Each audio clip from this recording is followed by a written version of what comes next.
Last night we covered this new attempt to create a narrative that depicts Jewish Americans as a particularly vulnerable and specially endangered and vulnerable victim group in the United States. There was a cover story by Time magazine, owned by a hardcore supporter of Israel billionaire and written by a longtime supporter of Israel, Noah Feldman, who was part of the Bush-Cheney effort to govern Iraq, but also was a leading proponent of Trump's impeachment, called The New Anti-Semitism on the cover of Time. We dissected that article, and then you have Barry Weiss giving a speech at the 92nd Street Y after a Pulitzer Prize winning author had an event there who was canceled, had his event canceled because he was a critic of Israel. They invited Barry Weiss instead to come and speak on the state of American Jewry.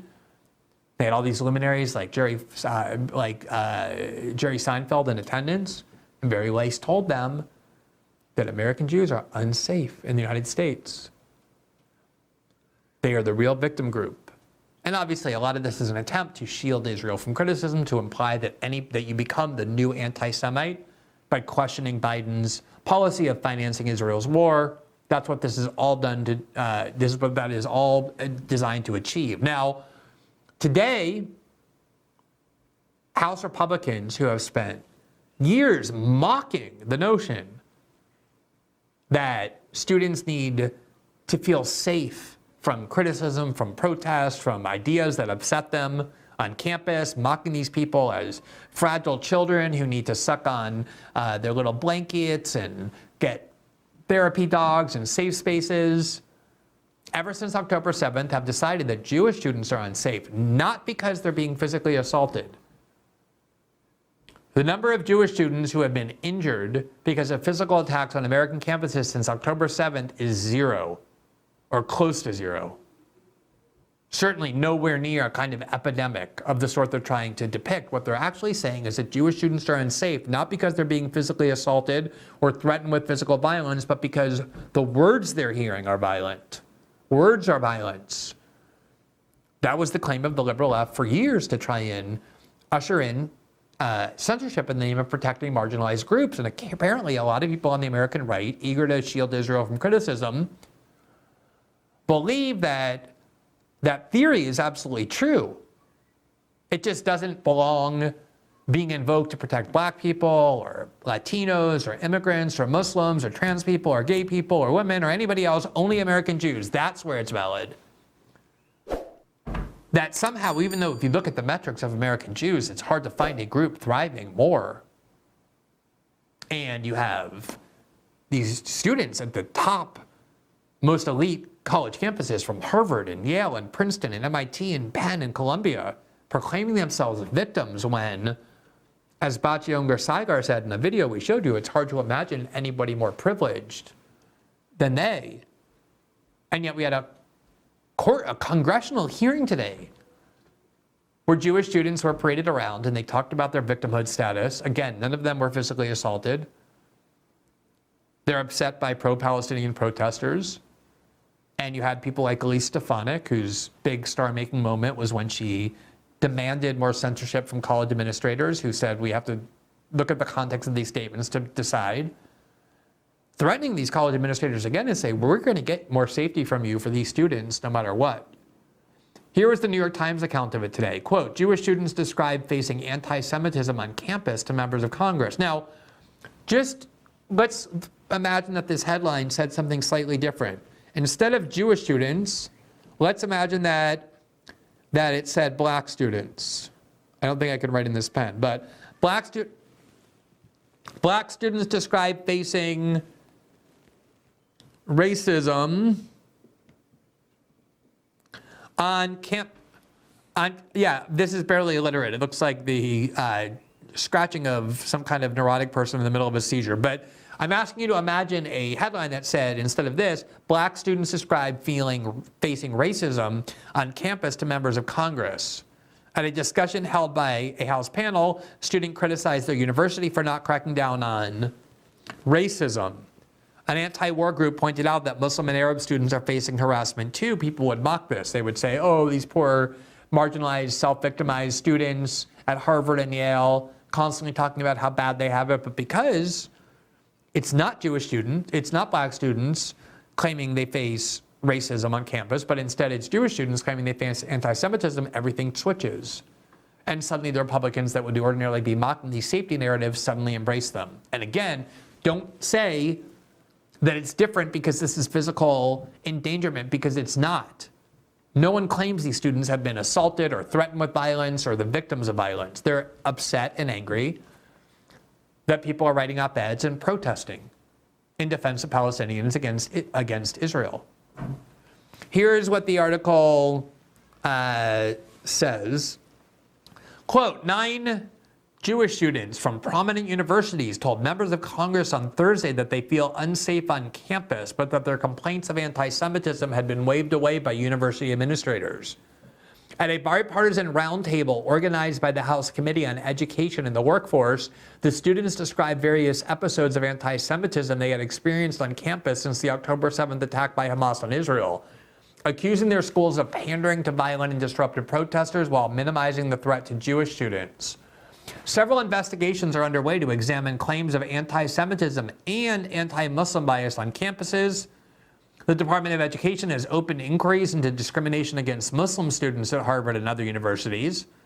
And the House Committee is investigating anti-Semitism at Harvard, Penn, MIT, and Columbia. And Ms. Fox has said the examination could be expanded. The roundtable would help inform next steps in the inquiry, she said.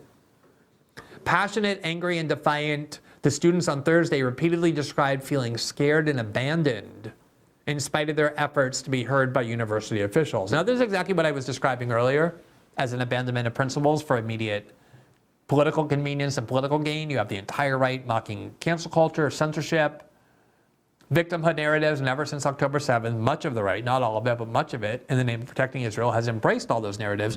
Not ironically, because for many, many years, this is not new, as we've devoted shows to documenting, Israel critics, both students and faculty, have been among the most frequent targets of cancel censorship. That is just true. One organization that was extremely happy with the House Republicans today was the Anti-Defamation League. Its chairman, Jonathan Greenblatt, who's executive director, tweeted the following, quote, "Powerful testimony in Congress today from a Jewish MIT student. It's unacceptable that college administrators are not taking physical threats made against their Jewish students seriously. It's beyond time that they listen and act to make their campuses safer." Here was a video from the House Committee on Education, which was the committee that held this hearing, and you can see some of the students there. That they can't police free speech, but this is not about free speech. And I think that's one thing that we've noticed is that there are actual threats. There are people's offices who have been attacked. People have banged on office doors, tried to unlock office doors, and that has nothing to do with free speech. That is people's lives at risk. That is people fearing physical violence. There have been people calling for physical violence on our campus, and literally nothing has been done. Okay, let me just say this. If you are somebody who is in an office and someone trying to physically break into your office to do physical harm, as she's claiming, or someone is calling and threatening you with physical violence, you don't call the dean, you call the police. Those are already crimes. Those are crimes that the police are duty-bound to investigate and to arrest anybody who's trying to break into your office, trespass to your office or your home to try and harm you physically. If that's what's happening, those are already crimes. But the vast bulk of these grievances are always, oh, we hear protests, we hear slants, chants, we hear slogans. And if all it is this, then why do you need to go to Congress? Call the police. The police presumably take crimes like this seriously. Now, here is the Republican Congresswoman Elise Stefanik, who, as I said, made her big star turn moment when questioning that answer. And just straight. Here she's questioning the student. Thank you for that answer. And just straight to the cameras, for the lawyers for these universities have failed. If you think this is going to get brushed under the rug, the list is getting longer by the day. This Congress will not stop until we hold you accountable. That's a promise. Now, again, you bring any other group, black students, Latinos, immigrants, trans people, LGBTs, Muslims, to the same committee, to these same members of Congress, and they will mock the idea that they deserve safe spaces, and presumably if they're complaining of violence, they will say, call the police. But every single thing that the American right has claimed for years to mock when it comes from the left, they have been embracing since October 7th. Again, not all parts of the American right. There are a lot of parts of the American right, including prominent right-wing officials and pundits and journalists who have said no to a lot of this, especially the attempts to impose censorship in the name of protecting Israel, to equate Israel criticism with anti-Semitism. But this is completely recognizable as the kind of victimhood narrative that many conservatives have long scorned and mocked when applied to literally every other victim group, every other minority group, every other marginalized group, and suddenly since October 7th have found great political value in disseminating this narrative. And at the end of the day, one of the ways that you can know if you're a marginalized group is whether you have access to or are excluded from the key institutions of society. So when you have access to the cover of Time magazine, and when you're getting invited to speak at the 92nd Street Y when a Pulitzer Prize winning author has his event canceled because he's criticizing Israel, and when the House Republican Congress repeatedly opens the doors to you of Congress to invite you in and to venerate your grievances, those are not indicia of marginalization, but quite the contrary.